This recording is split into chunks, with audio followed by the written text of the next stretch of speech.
مرے گا آدمی اللہ کا نام لیتا ہوا تو قبر سے جب اٹھے گا وہی نام زبان پر جاری ہوگا.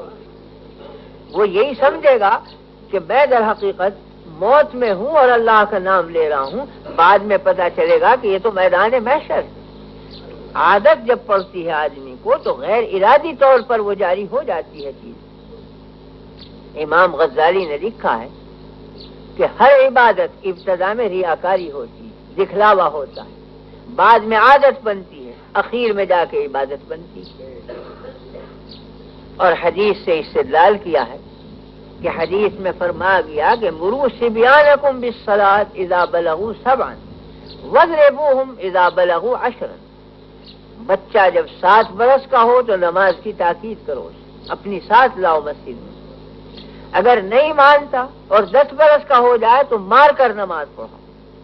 ظاہر بات ہے کہ 7 برس کے بچے کو جب آپ مار کر نماز پڑھائیں گے، وہ نماز اللہ کی تھوڑا ہی ہوگی، وہ تو باپ کی ہوگی. وہ تو مار پٹائی کے ڈر کی نماز ہوگی. وہ سجدے میں جائے گا اور کنکھیوں سے دیکھ رہا ہے کہ باپ کھڑا ہوا ہے نہیں. اگر دیکھا کھڑا ہوا ہے تو بڑے خشوع سے سجدہ کرے گا. دیکھا باپ کھسک گیا تو وہ بھی چل کے کھسک جائے گا تھوڑی دیر میں. وہ باپ کی نماز ہے، دکھلاوے کی ہے، حقیقی نماز نہیں. 7-8 برس کی عمر تک تو یہ ریاکاری رہی. 10 برس کی عمر میں آیا تو عادت پڑ گئی، کوئی شعور نہیں، سمجھ نہیں، نماز کی حقیقت منکشف نہیں. بھائی ایک عادت پڑی ہوئی ہے کہ گھر سے نکلے مسجد تک آ گئے، جماعت میں کھڑے ہو گئے. اس کا کچھ پتہ نہیں کہ میں کر کیا رہا ہوں، اس کے اندر حقیقت کیا ہے، یہ کوئی عبادت ہے یا طاعت ہے. بھائی ایک عادت ہے. تو ابتداً ریاکاری تھی، باپ کے دکھلاوے کی نماز. کرتے کرتے عادت پڑ گئی تو اب عادت ہو گئی. 15-20 برس کے بعد جب آثار و کیفیات طاری ہوں گے تب سمجھے گا کہ یہ ہے کوئی عبادت. اب عبادت بنے گی وہ آپ. تو ہر عبادت ابتدا میں ریاکاری ہوتی ہے، بعد میں عادت بنتی ہے، پھر عبادت بنتی ہے. مگر اس کے باوجود شریعت نے حکم دیا کہ ریاکاری سے صحیح مگر پڑھواؤ نماز، عادتی کے طور پر صحیح مگر پڑھواؤ نماز تاکہ بن جائے عبادت. تو اگر کوئی شخص ذکر اللہ کرنے آئے، دل میں خیال یہ گزرے کہ یہ تو ریاکاری ہے، لوگ یوں کہیں گے کہ بڑے صوفی بن گئے، بڑے نمازی آئے، بڑے ذکر کرنے والے آئے، تو سمجھو کہ یہ شیطانی وسوسہ ہے. دکھلاوے کے لیے تم ذکر اللہ کرو، کرتے رہو، یہ ذکر خود کھینچ لے گا اور قلب کے اندر رچ جائے گا. تو ابتداً بہر دین و بہر دنیا، بہر نام اللہ اللہ کر دبائے. وہ دنیا کے لیے ہو، دکھلاوے کے لیے ہو، نام لیتے رہو اللہ کا، وہ نام خود کھینچ لے گا اپنی طرف. سفیان ثوری کہتے ہیں محدثین میں بڑا عظیم رتبہ ہے کہ طلبنا العلم لغیر اللہ فابى ان يكون الا للہ. ہم نے علم حاصل کیا تھا دنیا کے کہ علم پڑھ کر کچھ شہرت کمائیں گے، کچھ نام و نمود ہوگا، ممکن ہے کچھ پیسے بھی مل جائیں. دنیا کے لیے علم سیکھا تھا، مگر جب آ گیا علم تو علم نے انکار کیا، کہا میں دنیا کے لیے نہیں، میں تو اللہ ہی کے لیے ہونا چاہتا ہوں. آخر ہمیں بھی اللہ سے جا ملا. تو علم آدمی چاہے دنیاوی غرض سے سیکھے، مگر سیکھ لے علم آخر سیکھ کر پھر وہیں پہنچاتا ہے جو اس کا مقام. تو علم بس رہنا نہیں چاہتا، علم بلندی کی چیز ہے. آپ جتنا ہی بس رہیں گے وہ گھسیٹ کے پھر آپ کو لے جائے گا. حقیقت ذکر اللہ کہ اللہ بلند ہے، اس کا نام بھی بلند ہے، اس کا ذکر بھی بلند ہے. ایک بلند چیز کو جب آپ زبان پر رکھیں گے، چاہے اس کی غرض دنی اور سخت ہو، مگر انجام کار وہ رفعت کی طرف جائے گا، آپ کو بھی لے جائے گا، خود کھینچ لے گا. اس واسطے صبح اور شام کچھ نہ کچھ اللہ کا نام، اگر ویسے یاد نہ آئے کوئی تسبیحات میں رکھ، تسبیح مذکرات میں سے یاد دلا دیتی. تسبیح دیکھ کر خامخواہ بھی سبحان اللہ جاری ہو جاتا ہے. یہ تسبیح مذکرات میں سے یاد دہانی کرنے والی. اگر یہ شبہ ہو کہ لوگ کہیں گے بڑے صوفی بنے ہیں، تو حضرت جنید بغدادی لکھتے ہیں کہ لوگوں کے خیال سے چھوڑ دینا ذکر کا یہ شرک میں داخل. اس واسطے اس کی پرواہ مت کرو کہ لوگ کیا کہیں گے. اپنا معاملہ اللہ سے صاف کر دو. ضمیر سے معاملہ ہے حق تعالیٰ کا، لوگوں سے نہیں.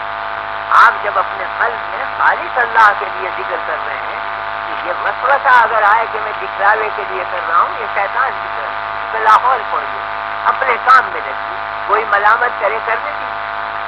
ملامت جبھی کارگر ہوتی ہے جب عشق ناتمام ہوتا ہے. جب محبت کامل ہوتی ہے پھر ملامت کروں کی ملامت کوئی اثر نہیں کرتی. حضرت حذیفہ ابن یمان رضی اللہ عنہ جلیل القدر صحابی، جب ایران فتح ہوا تو حضرت حذیفہ ایران پہنچے، اسلامی حکومت قائم ہو گئی. تو بڑا متمدن ملک تھا ایران کا. اس زمانے میں دو ہی بڑی حکومتیں تھیں، ایک قیصر کی حکومت رومیوں کی حکومت جو عیسائیوں کے ہاتھ میں تھی، اور ایک کسریٰ کی حکومت جو فارسیوں کے ہاتھ میں تھی. باقی ساری حکومتیں ان کے ماتحت تھیں یا ان کے زیر اثر. جو صورت آج روس اور امریکہ کی ہے وہی اس زمانے میں ایران کی اور امریکہ کی تھی. تو بڑی سلطنت تھی ایران کی اور کسریٰ کی حکومت تھی. بڑا اونچا تمدن. یہ کھانا کھانے بیٹھے حذیفہ ابن یمان اور ایک فارسی غلام کھڑا ہوا کھانا کھلا رہا تھا، پانی وانی اس کے ہاتھ میں. حضرت حذیفہ رضی اللہ عنہ کے ہاتھ میں سے لقمہ گر پڑا زمین. انہوں نے جلدی سے ادب کے ساتھ لقمے کو اٹھا کر مٹی کھاڑی اور تناول فرما دی.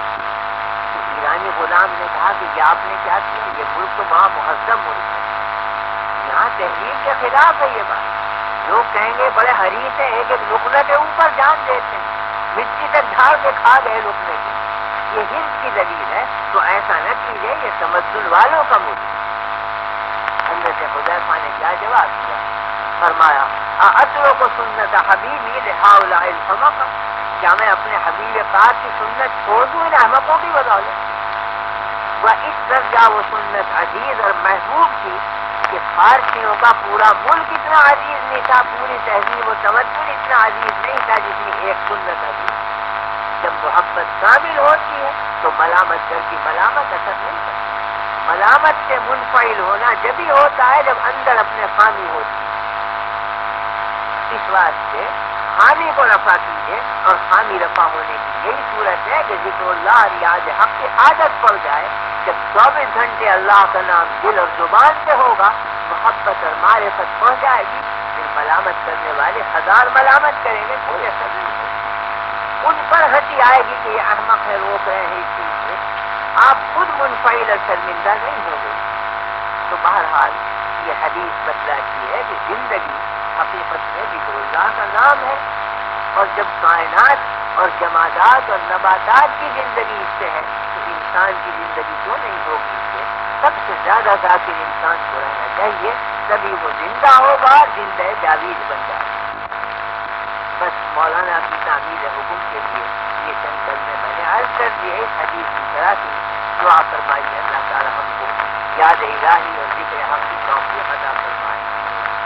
اللهم ربنا لا تزغ قلوبنا بعد إذ هديتنا وهب لنا من لدنك إنك أنت الوهاب.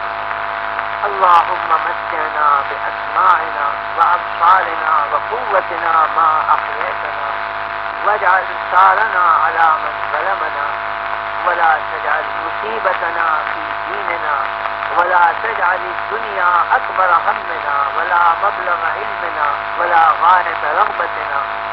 اللهم لا تسلط علينا من لا يرحمنا. اللهم زدنا ولا تنقصنا وأكرمنا ولا تهنا وآثرنا ولا تؤثر علينا وأرضنا وارض عنا. اللهم وتوفنا مسلمين وألحقنا بالصالحين غير خزايا ولا مفتونين. وصلى الله تعالى على خير خلقه سيدنا ومولانا